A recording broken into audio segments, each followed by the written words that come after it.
दोस्तों इस वीडियो के अंदर हम लोग बात करेंगे डीपकूल की तरफ से आने वाला कुछ टॉप रिकमेंडेड प्रोडक्ट के बारे में जो कि हम लोगों ने मंगाया है। आखिर में डीपकूल ही क्यों हम लोगों ने ये सारा का सारा डीपकूल ही सिलेक्ट किया। सबसे बड़ी बात अगर मैं बताऊं तो ये सारे प्रोडक्ट बाकी ब्रांड से थोड़े महंगे होते हैं, फिर भी हम लोगों ने मंगाया। बहुत ज्यादा महंगे नहीं, अगर टॉप क्लास की बात करेंगे तो मिलते जुलते ही होते हैं, लेकिन फिर भी हम लोगों ने क्यों मंगाया, क्या खास है, उसके बारे में हम लोग डिटेल्स में बात करेंगे। वीडियो बहुत इंफॉर्मेटिव होने वाली है, समझने के लिए वीडियो तक बने। वीडियो पसंद आती है तो प्लीज वीडियो को लाइक करें और चैनल को सब्सक्राइब करें, क्योंकि इस तरह की तमाम वीडियोस हम लोग लेकर के आते रहते हैं। आइए दोस्तों समझते हैं। सबसे पहले छोटा बॉक्स को लेते हैं, जो कि ये आप देख पा रहे हैं। ये है डीपकूल की तरफ से आने वाला चेचिस फैन, जो कि है FL12R। क्या है ये? FL12 भी है और 12R भी है। 12 की अगर हम लोग बात करें तो जनरली क्या होता है कि जब आप कैबिनेट के अंदर फैन इंस्टॉल करते हैं, चेचिस फैन इंस्टॉल करते हैं, मान लीजिए ऊपर आपने लगाया या फिर बैक साइड में लगाया, फ्रंट पे लगाया, कोई दिक्कत नहीं, क्योंकि जिस तरीके से हमें एयर को बाहर निकालना है वहां पर फैन बिल्कुल सीधा सीधा लगता है, कोई दिक्कत नहीं है। लेकिन जब हमें किसी भी चेचिस के अंदर नीचे जब हम फैन लगाना होता है तो उसी फैन को अगर हम लगाते हैं तो फैन को जस्ट उल्टा हमको करना पड़ता है, जिसकी वजह से उसका लुक्स खराब होता है और वो प्रोफेशनल नहीं लगता। उसी प्रॉब्लम को सॉल्व करने के लिए डीपकूल ने निकाला है ये FL12R, यानी कि रिवर्स फैन है, उल्टा चलता है। फैन आप सीधा ही लगाएंगे लेकिन ये चलेगा उल्टा,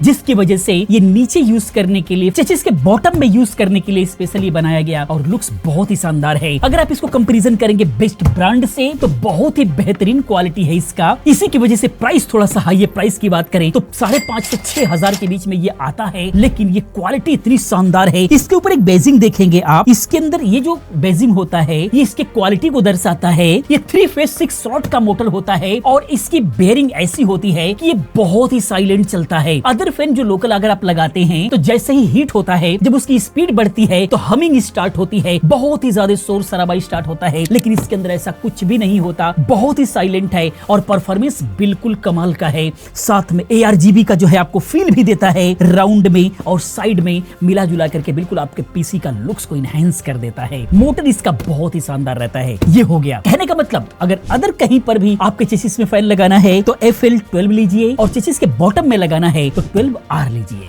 अब हम बात करते हैं नेक्स्ट की, जो यहाँ पर 2 बॉक्स हैं और ये है CPU cooler, CPU air cooler, liquid cooler और एयर कूलर। लिक्विड कूलर इधर है, ये है एयर कूलर। इन दोनों में क्या डिफरेंसेस है? ये दोनों ही बहुत ही हाई परफॉर्मेंस एयर कूलर हैं। इन दोनों को ही आप जो है i5, i7 या फिर i9 तक यूज कर सकते हैं, या फिर Ryzen 5, Ryzen 7, Ryzen 9 तक यूज कर सकते हैं। इसका परफॉर्मेंस इतना कमाल का है। अगर हम ऊपर वाले की बात करें तो ये है AK620 डिजिटल SC। ये ड्यूल फैन के साथ में आता है, ऊपर डिस्प्ले लगा हुआ होता है, उसमें 1 डिजिट आती है। डिस्प्ले थोड़ा सा छोटा होता है, जैसे कि शिकायत थी काफी लोगों की। ये कूलर है, ये पूरा भरा भरा सा पीसी को दिखाता है। इसका साइज बड़ा है क्योंकि ये डबल फैन इसके अंदर लगा हुआ है 120 mm का, और बहुत ही बेहतरीन परफॉर्मेंस निकाल करके देता है। इसका कंप्लीट रिव्यू हम लोगों ने दिया हुआ है। इसको हम लोगों ने जब स्ट्रेस टेस्ट किया तो ये जो है 60 डिग्री के अंदर अंदर ही रहा। ये बहुत ही ज्यादा लोड देने के बाद भी, स्ट्रेस देने के बाद भी ये टेम्परेचर को बढ़ने नहीं देता है। बाकी स्टेटस डिस्प्ले इसके ऊपर तो आता ही है। अब वहीं पर ये आ गया दूसरा, ये थोड़ा सा पहले का है और ये लेटेस्ट है। ये है AK700 डिजिटल NYX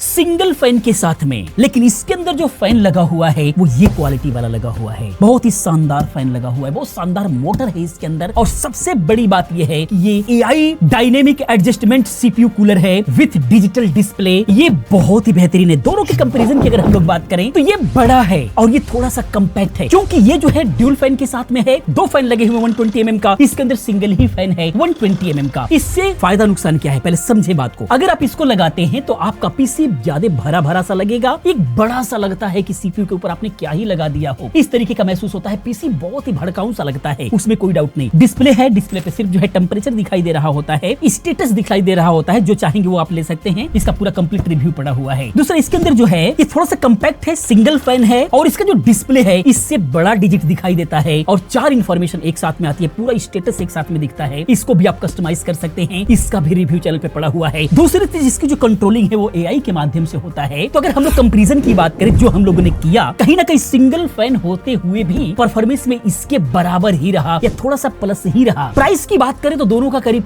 5 से 6,000 के बीच में ही रहता है, आसपास ही प्राइस रहता है। तो अगर दोनों सेम प्राइस में मिल रहा है तो मेरे हिसाब से अगर थोड़ा कम्पैक्ट चाहिए तो इसको आप बिल्कुल भी ले सकते हैं, भड़काऊ चाहिए तो आप इसको ले सकते हैं। है डबल फैन के साथ में। दूसरा एक बड़ा डिफरेंसेस क्या आएगा कि अगर आप इसको यूज करते हो, ये बड़ा है, एयर कूलर बड़ा है, बड़ा दिखेगा, ठीक है, वो एक अलग मैटर है, लेकिन एक प्रॉब्लम आती है। आप जब आप इसको इंस्टॉल करोगे तो मान लो आप ARGB वाला रैम लगा रखे हो, तो उसके अंदर क्या प्रॉब्लम होगी कि जो रैम होता है वो इसके नीचे आ जाता है, रैम ढक जाता है, जिसकी वजह से ARGB रैम भी अगर आपने लगाया है तो कोई फायदा नहीं होगा, इसके अंदर दिखेगा नहीं। वही चीज इसके अंदर प्रॉब्लम खत्म हो जाती है, क्योंकि ये सिंगल फैन है तो कंपैक्ट हो जाता है। इसको जब आप यूज करेंगे तो रैम भी आपका दिखेगा, रैम दिखाना है तो आप इसको यूज करो, रैम के ऊपर पूरा ओवरऑल कवर कर देना है तो आप इसको यूज कर लो, लेकिन दिखने में बहुत ही भड़काऊ लगता है वाकई में। बाकी परफॉर्मेंस बहुत ही कमाल का दोनों का है, लेकिन ये AI से कंट्रोल होता है, इसी वजह से और भी शानदार है। बाकी जो दूसरा जो सबसे बड़ा जो रीजन है इसका परफॉर्मेंस बेहतर होने का, इसके अंदर जो हीट पाइप होता है वो 6 ही होता है और इसके अंदर 7 हीट पाइप्स आते हैं 6 mm के, जिसकी वजह से हीट ट्रांसफर ज्यादा हो जाती है फिन्स पे और जिसकी वजह से हीट जो है ट्रांसफर हो जाती है एयर के थ्रू, और इसका परफॉर्मेंस इसी वजह से थोड़ा सा नीचे रहता है। और दूसरी सबसे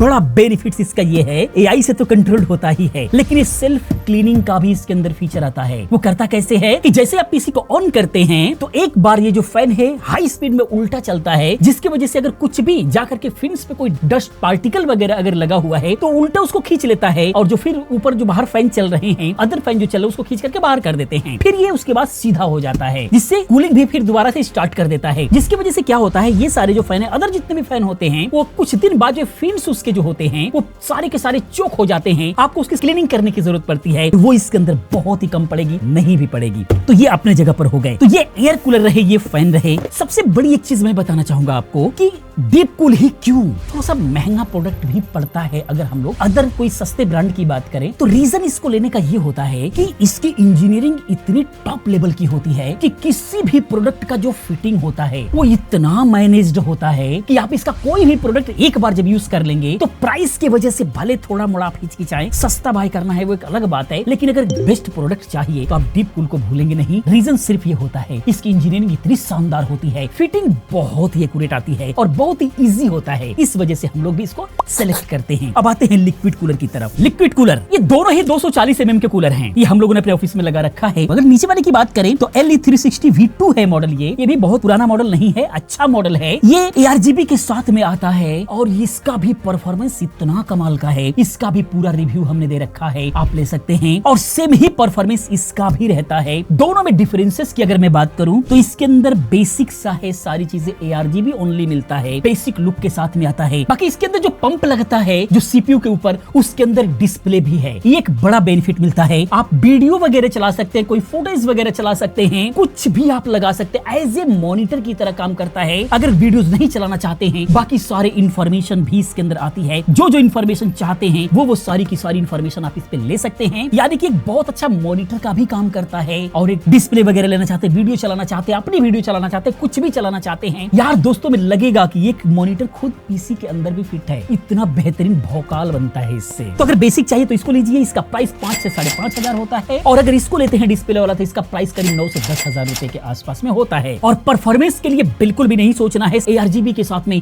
शानदार परफॉर्मेंस ये दोनों ही देते हैं। अब हमने कुछ कैबिनेट भी मंगाए हुए हैं, यहाँ पर 2 कैबिनेट हमने मंगाया, दोनों कैबिनेट अपने जगह पर बड़े ही शानदार कैबिनेट हैं। एक कैबिनेट की बात करें, अगर बड़ा पीसी चाहिए, थोड़ा सा बड़े ग्राफिक कार्ड लगाना है, 240 mm का आपको लिक्विड कूलर वगैरह लगाना है, इस तरीके का बड़ी बड़ी सारी चीजें अगर चाहिए, थोड़ा सा बड़ा पीसी चाहिए, तो आप ये CZ333F वाला कैबिनेट ले सकते हैं। बड़ा ही शानदार कैबिनेट है, इसका पूरा कंप्लीट हम लोगों ने रिव्यू भी किया हुआ है, आपको स्क्रीन पे दिखाई भी दे रहा होगा कि बिल्ड होने के बाद ये कैसा लुक्स के साथ में आता है। अगर थोड़ा सा फुल साइज का पीसी अगर आपको चाहिए, आप इसको बिल्कुल डेफिनेटली सेलेक्ट कर सकते हैं। प्राइस की बात करें तो ये करीब 5 से 6 हजार के बीच में वेरिएशन रहता है, कुछ लिंक में देने की कोशिश करूंगा, वहां से आप देख सकते हैं। लेकिन फिटिंग इसकी देख करके आपका दिल खुश हो जाएगा, इतना बेहतरीन मैनेज्ड होता है। ये कैबिनेट हो गया। उसके बाद जो दूसरी कैबिनेट है हम लोगों की बहुत ही पसंदीदा, वो ये है। अगर कंपैक्ट साइज पीसी बिल्ड करना चाहते हैं, कमाल का कैबिनेट है ये है CH160 भी मिलेगा और CH160 प्लस भी मिलेगा। CH160 लेते हैं तो उसके अंदर जो मदरबोर्ड आप लगाएंगे सिर्फ मिनी ITX मदरबोर्ड लगा पाएंगे, लेकिन अगर ये प्लस वाला मॉडल लेते हैं तो इसके अंदर मिनी ITX और माइक्रो ATX मदरबोर्ड भी लगाएंगे। माइक्रो ATX मदरबोर्ड जो होता है बेसिक, आज के डेट में लगभग 90% लोग यूज करते हैं क्योंकि वो बेसिक सा बन गया है। तो सबसे बड़ी बात इसके साथ में क्या है कि ये प्लस भले है, माइक्रो ATX मदरबोर्ड लगता है, लेकिन मार्केट में जितने भी सारे कैबिनेट माइक्रो ATX के लिए जो कंपैक्ट कैबिनेट है, मिनी ITX वाला जो सबसे छोटा मदरबोर्ड होता है, उसके लिए भी जो कैबिनेट मार्केट में मिलेंगी वो इससे थोड़ी सी बड़ी होती हैं, लेकिन ये माइक्रो ATX मदरबोर्ड लगने के बावजूद भी ये बहुत कम्पैक्ट है। आप स्क्रीन पर देख पा रहे होंगे इसका मैनेजमेंट इतना शानदार है कि हर चीज इस पे बड़ा सा बड़ा एयर कूलर भी हम लोगों ने लगाया था, ये लगा रखा है ऑलरेडी, यानी कि बड़ा एयर कूलर हमने लगाया वो भी फिट हो गया, पावर सप्लाई बड़ी साइज लगा रखे हम लोगों ने वो भी फिट हो गया, और ओवरऑल भरा भरा सा जो लुक दिखता है लगता है कि वाकई में कोई पीसी बनी हुई है। तो अगर इस तरीके का बेहतरीन कम्पैक्ट साइज पीसी बिल्ड करना है इसको सेलेक्ट करो, मजा आ जाएगा। ऊपर हैंडल भी होता है, लेकिन वो हैंडल की बात करें अगर बहुत हैवी पीसी बिल्ड करते हो तो उस हैंडल से उठाओगे तो वो खड़ सकता है, क्योंकि हम लोगों ने जो पीसी बिल्ड किया हुआ है हैवी ग्राफिक कार्ड लगाया हुआ है वो इतना भारी हो गया है कि इससे उठता ही नहीं है। बाकी एक बड़ा फीचर जो कि आजकल का टाइप सी बहुत ज्यादा जरूरी हो जाता है, तो इसके अंदर USB टाइप C भी मिलता है और USB टाइप A का 2 पोर्ट मिलता है, USB टाइप C का 1 पोर्ट मिलता है, और ये बड़ी वाली के अंदर USB टाइप C नहीं है, उसके लिए दूसरा मॉडल आपको लेना पड़ेगा। तो ये सारे के सारे जो डीपकूल के प्रोडक्ट हैं इसके अंदर आप थोड़ा भी प्राइस जो है सो है, आपको कभी भी ऐसा नहीं लगेगा कि ये प्रोडक्ट लेकर के हमने कहीं भी थोड़ा सा अनसेटिस्फेक्शन वाला मामला कहीं थोड़ा मोड़ा भी नहीं आएगा। इतना बेहतरीन प्रोडक्ट लगेगा, आप 100% सेटिस्फाइड होंगे। बाकी प्राइस जो है वो आप देख लेना, बाकी हमारे हिसाब से हम लोगों के टॉप प्रोडक्ट में से ये सारे के सारे रहे हैं, इसीलिए मैंने ये वीडियो बनाया ताकि आप लोगों को भी पता चल सके। बाकी वीडियो कैसा लगा प्लीज आप कमेंट में जरूर बताएं। इसी प्रकार की तमाम वीडियोस को देखने के लिए चैनल को सब्सक्राइब करें, क्योंकि इस तरह के तमाम वीडियोस हम लोग लेकर के आते रहते हैं। बाकी दोस्तों इन सभी का प्रोडक्ट मैंने सेपरेट रिव्यू किया हुआ है, बनाया हुआ है। अगर उसके बहुत ही डीप जाकर के जानकारी लेना चाहते हैं तो रिव्यू जरूर देखें, मैं कोशिश करूंगा डिस्क्रिप्शन में इन सभी का लिंक देने की। बाकी चैनल पे सारे के सारी वीडियोस पड़ी हुई है। मिलते हैं वीडियो में किसी और इन्फॉर्मेटिव वीडियो के साथ में। पूरी वीडियो देखने के लिए चैनल को सब्सक्राइब करने के लिए आप सभी का बहुत बहुत